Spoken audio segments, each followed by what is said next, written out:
Bonjour, aujourd'hui je vais vous lire un extrait du tout nouveau roman de Ellie Hanson qui s'appelle Transfuge. Chapitre 1. Ce fut aux alentours de l'an de grâce 2035 que tous les doutes sur l'hégémonie planétaire de l'Église catholique ont été dissipés. Les plus importantes superpuissances internationales avaient refusé d'écouter les avertissements et avaient aussi défié les ultimatums de l'Église, qui a finalement mené une nouvelle croisade et étendu son influence à travers le globe. États-Unis, Mexique, Italie, ainsi que d'autres pays de l'Europe et de l'Amérique latine. L'Église a anéanti chaque gouvernement qui avait osé se dresser sur son chemin, qui avait bravé son autorité ou encore qui s'était risqué à la contester. Détroit, État du Michigan, États-Unis, septembre 2055. Le quartier est placardé d'affiches avec des slogans tels que Suivre Dieu, c'est éviter les péchés et Avez-vous déjà dénoncé vos voisins? Qu'attendez-vous pour le faire? La vue de ces affiches de propagande du gouvernement écœure Lorraine Peterson, qui se concentre plutôt sur la route. Elle et sa fille se trouvent dans un district défavorisé de Détroit, que la situation économique actuelle et la détérioration des conditions de vie ont grandement affecté, comme dans tout le pays d'ailleurs. Elle n'aperçoit que de rares piétons, des loques humaines qui n'hésiteraient pas à tuer pour une bouchée de pain. Le peu de véhicules qu'elle croise viennent en sens inverse de leur destination. Nous sommes presque au poste de contrôle de la police, chérie. C'est le dernier. Accroche-toi, bébé. Lorraine essaie de calmer Alicia.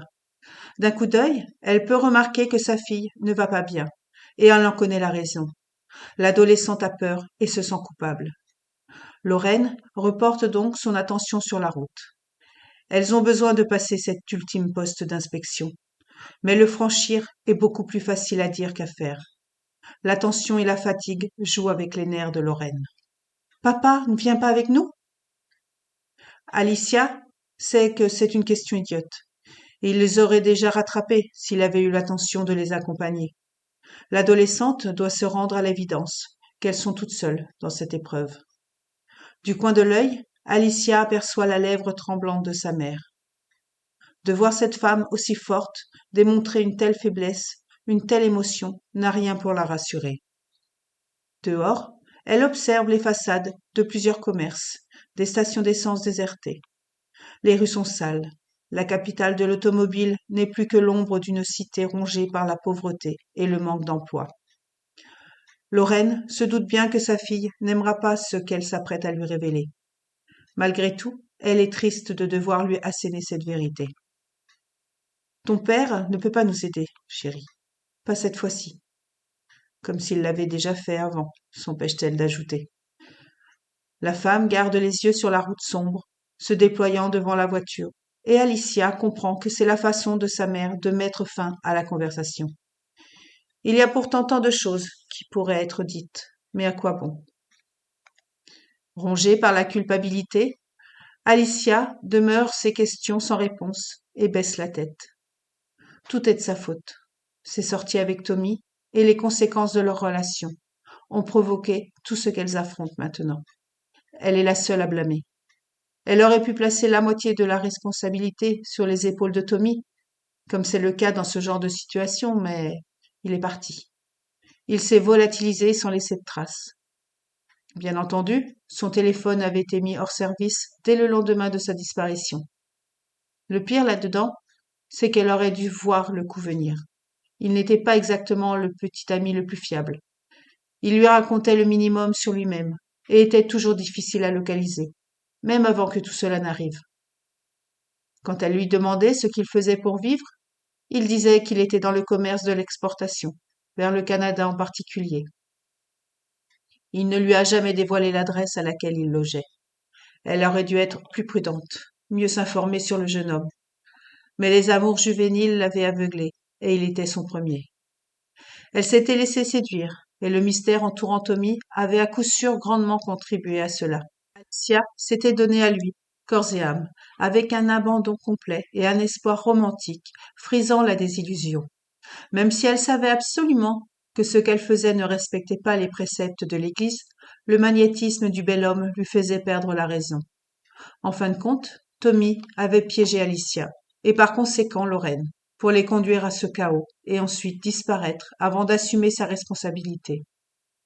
Pas que cela aurait fait une grande différence.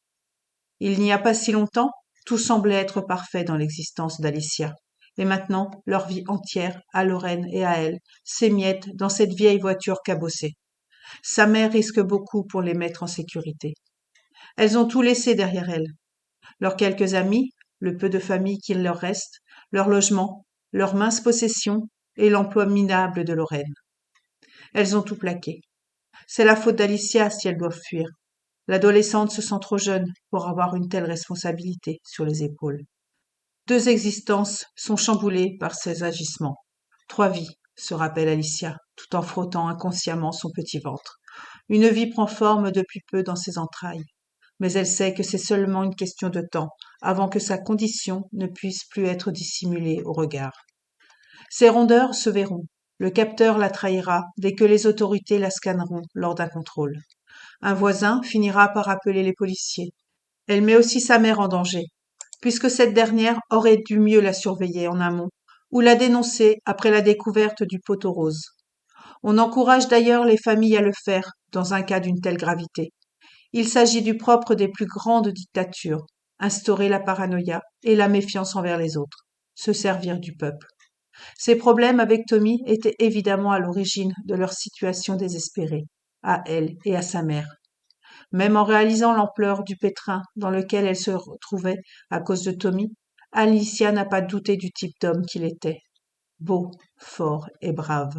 Elle le déteste de toute son âme, pour sa désertion, pour sa trahison, de l'avoir mise dans l'embarras et de l'avoir laissé s'en occuper seule. Que le jeune homme agisse ainsi la blesse, surtout parce qu'elle n'a rien vu venir. Mais sait-il au moins qu'elle porte son enfant? Elle l'imagine aujourd'hui sans attache, Dieu sait où dans le pays, libre de continuer une vie normale, de faire comme si sa relation avec elle n'avait pas existé.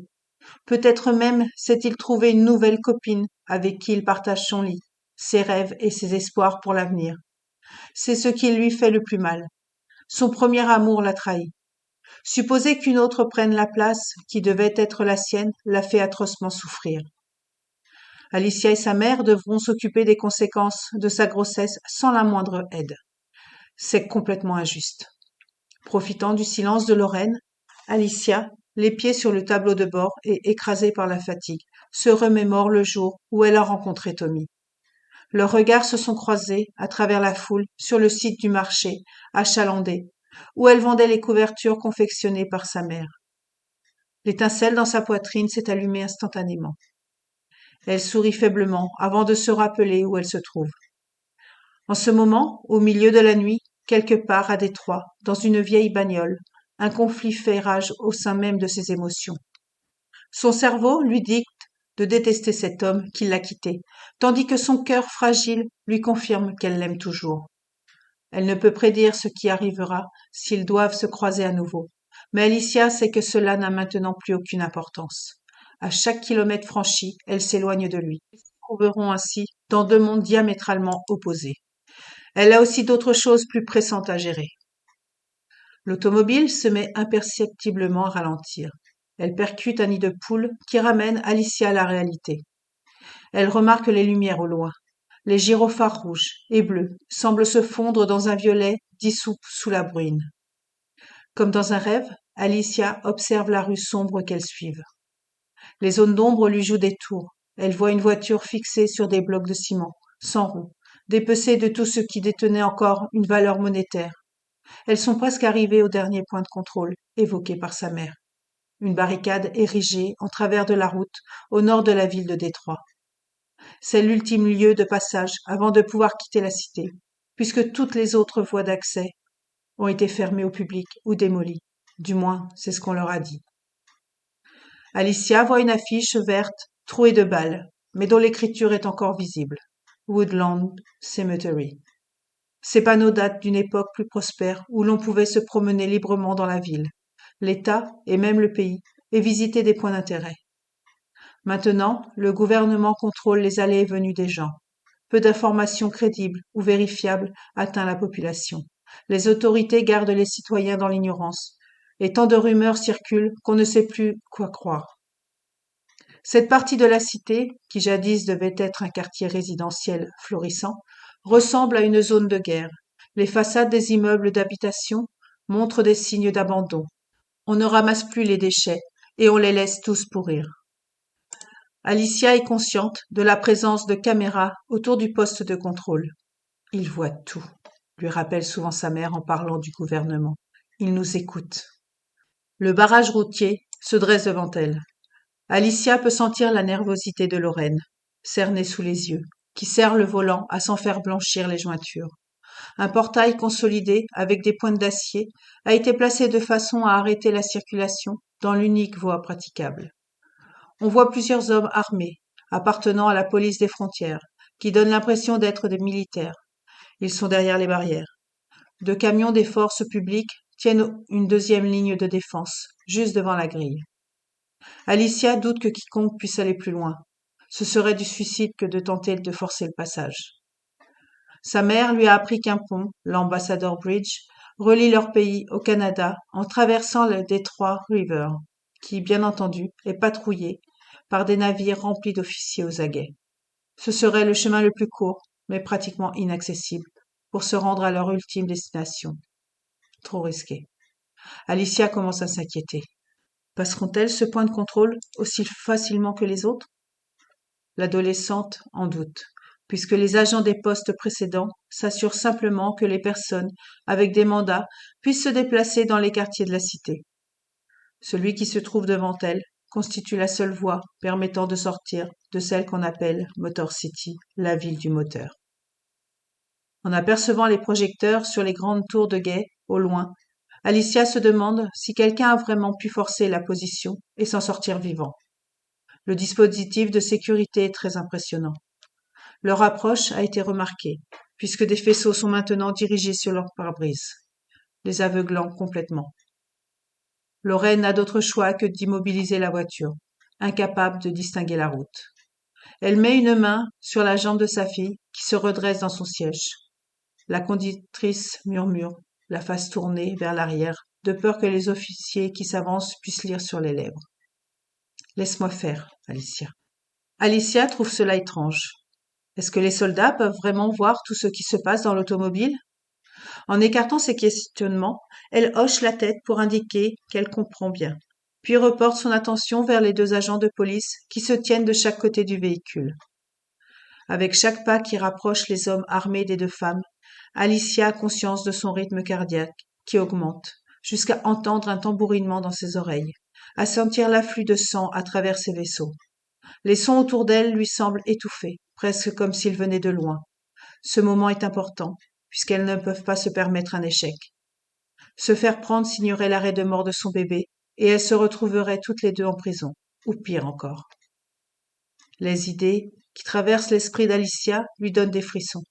Nettoyage de cerveau, conditionnement, un plan renforcé. Camp de travail, peut-être même une exécution. Un officier armé jusqu'aux dents tape sur la fenêtre du côté de Lorraine.